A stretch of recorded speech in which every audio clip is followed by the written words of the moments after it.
छत्तीसगढ़ की राजधानी रायपुर में एक बार फिर से राजनीति गर्माती दिख रही है। जहां एक ओर भाजपा के नेता तत्कालीन राज्य शासन पर निशाना साध रहे हैं, तो वहीं दूसरी ओर कांग्रेस ने भाजपा द्वारा दिए गए विवादित बयान की कड़े शब्दों में निंदा की है। खबर छत्तीसगढ़ की राजधानी रायपुर से है, जहां पूर्व मुख्यमंत्री डॉक्टर रमन सिंह ने कांग्रेस पर निशाना साधते हुए कहा कि ईडी छापे के बाद जो सीएम की प्रतिक्रिया रही है वह चिंताजनक है। वह कह रहे हैं कि बीजेपी लड़ाई नहीं लड़ पा रही है, इसके लिए वो केंद्रीय एजेंसी का सहारा ले रही है।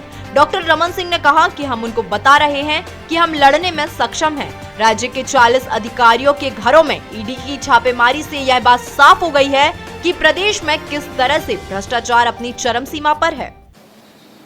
आज न केवल देश और दुनिया के सामने छत्तीसगढ़ शर्मसार हुआ है। छत्तीसगढ़िया सबले बढ़िया कहलाने वाले छत्तीसगढ़ में भ्रष्टाचार के नए आयाम तय किए हैं, नए झंडा गाड़ा जा रहा है। हमने कभी कल्पना नहीं की थी कि 40 अधिकारी के घरों में ईडी जाके वहाँ पे छापा मारेगा। ऐसे मैं पहले ही बता चुका हूँ, साल भर से बोल रहा हूँ, कोई नई बात आपके लिए नहीं है। मैं बार बार कहता हूँ कि भूपेश बघेल कांग्रेस पार्टी सोनिया गांधी का एटीएम है। फिर से दोहरा रहा हूँ, भूपेश बघेल कांग्रेस सोनिया गांधी का एटीएम है।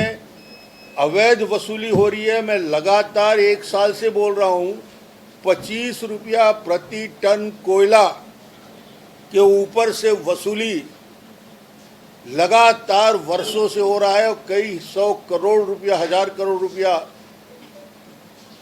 अब यदि इतने अवैध धंधे खुलेआम हो रहा है, कोरबा का होटल वाला, कोरबा का पान ठेला वाला, कोरबा का चाय दुकान वाला, वहाँ का एक चपरासियों से लेकर कलेक्टर तक सब जानते हैं कि पैसा कौन लेता है और कहाँ जाता है।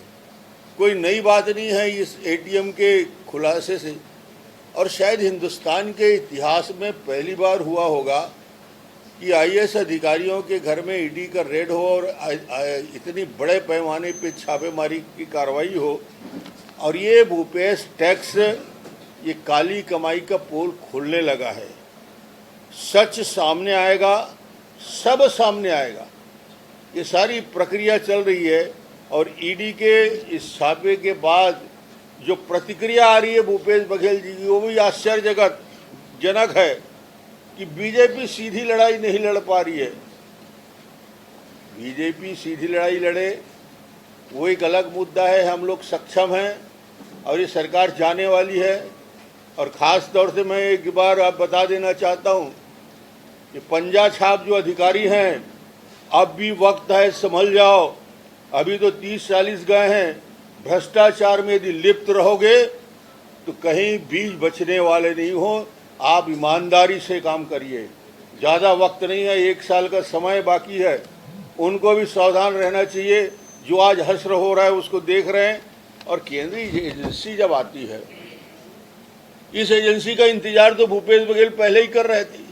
जिस दिन आईटी का रेड बना वो पड़ा, उस दिन से वो बोला ईडी आएगा, ईडी आएगा, ईडी आएगा, ईडी आएगा। अब आ गया है तो क्यों घबरा रहे हो? वो ही बोलता था, हर प्रेस में बोलता था, आईटी आया, ईडी आएगा, ईडी आएगा। ईडी आया तो धमाके से आया है, साक्ष्य को लेकर आया है। और ये सारे चीज जब खुल के आएंगे, कई 1000 करोड़ का खेल है भाई। और ये कोई खुली, आप में से सब कोई जानता है, मुस्कुराओ मत आप लोग। एक एक पत्रकार जानता है कि क्या लंबा खेल हो रहा है। एक एक व्यक्ति छत्तीसगढ़ के जानता है। ईडी के लिए कोई नई बात नहीं है, कोई नई पहलू नहीं है। इतना बड़ा आज ये भ्रष्टाचार का खुलासा हुआ है तो मुझे लगता है कि ये सरकार और इस सरकार ने सिर्फ और सिर्फ ना कहीं सड़क बनाया, ना कहीं पुलिया बनाया, ना स्कूल बनाया, ना कोई अस्पताल बनाया। सड़क में गड्ढे ही गड्ढे दिख रहे हैं, वहाँ के लिए पैसा नहीं है। मगर वसूली करके असम के चुनाव में, उत्तर प्रदेश के चुनाव में, बाकी जगह के चुनाव में भेजने के लिए पर्याप्त पैसे हैं। तो आज ये परिस्थिति सामने आई है और आज तो ये शुरुआत है। आने वाले समय में एक एक तथ्य जब सामने आएंगे तो इनको जवाब देते नहीं बनेगा।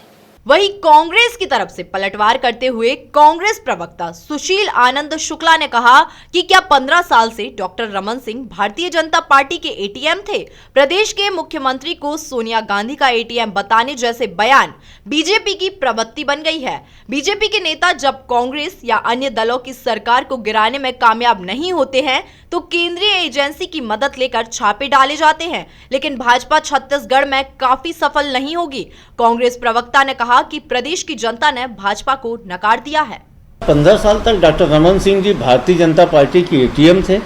क्या डॉक्टर रमन सिंह छत्तीसगढ़ का पैसा ले जाकर राजनाथ सिंह और सौदान सिंह, नितिन गडकरी, अमित शाह और नरेंद्र मोदी के पास पहुंचाते थे? इस प्रकार की भाषा 15 साल मुख्यमंत्री रहा हुआ व्यक्ति कर रहा है तो अशोभनीय है। जहां तक छत्तीसगढ़ में जो छापे पड़े हैं ईडी के, हम तो बार बार कर रहे हैं कि इस प्रकार की कार्रवाई भारतीय जनता पार्टी आगे और करेगी। जब सीधी राजनीतिक लड़ाई भारतीय जनता पार्टी नहीं लड़ पाती है तो केंद्रीय एजेंसियों को सामने लाती है। और रमन सिंह जैसे भारतीय जनता पार्टी के नेता जिनको जनता नकार चुकी है, इस प्रकार से ईडी सीबीआई की कार्रवाइयों के आड़ में राजनीति करते हैं।